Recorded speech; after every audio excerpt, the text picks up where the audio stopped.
நல்லது பண்றதுக்கு அரசியலுக்கு வாங்கடா, கொள்ளை அடிக்கிறது கொலை పண்றதுக்கு కూడా அரசியலுக்கு. నాకు ఎంత కష్టం ఉంటుందంటే నిజంగా ఒకసారి నేను ఎందుకు నేను మొన్న తమిళ్ పాలిటిక్స్ చూస్తున్నా ఈ మధ్యన. వాళ్ళు ఎంత సుఖంగా చేశారా పాలిటిక్స్, ఎంత సుఖంగా చేశారు, నాకు అసూయ కలిగి ఎంత సుఖంగా చేశారు. నేను 10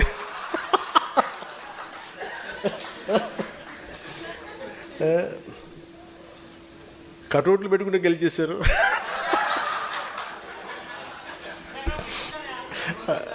అలాగే కటౌట్లు హలోగ్రామ్స్ పెట్టుకుంటే బాగుంది, అలాగే చక్కగా సీఎంలు అయిపోయారు. నన్ను 15 సంవత్సరాలు రోడ్డు మీద దేకిచ్చినా కానీ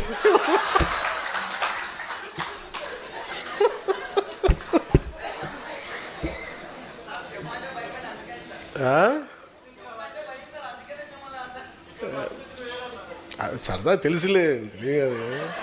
అంటే ఎందుకంటే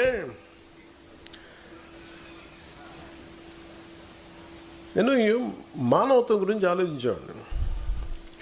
ஆந்திர மாநில முதலமைச்சரும் ஜனசேனா கட்சி தலைவருமா இருக்க பவன் கல்யாண் தமிழக அரசியலை குறிச்சும் சிஎம் விஜய் அவர்களை பற்றி விமர்சித்து பேசியிருக்க இந்த வீடியோ தான் இப்போ சோஷியல் மீடியா முழுசும் வைரல் ஆகிட்டு இருக்கு.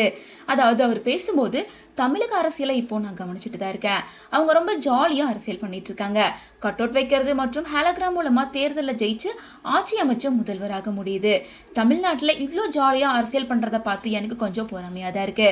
நானும் 15 வருஷமாக அரசியலை ஈடுபட்டு இருக்கேன், என்னால் அது முடியல. அது குறித்து நானும் ஆலோசித்தேன்.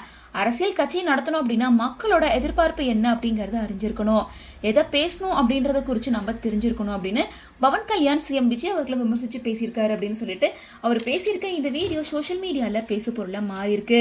குறிப்பாக தளபதி விஜய் அவர்களோட ரசிகர்கள் பலருமே பவன் கல்யாண் பேசியிருக்க விஷயத்த விமர்சித்து பதிலடி கொடுத்துட்டு இருக்காங்க.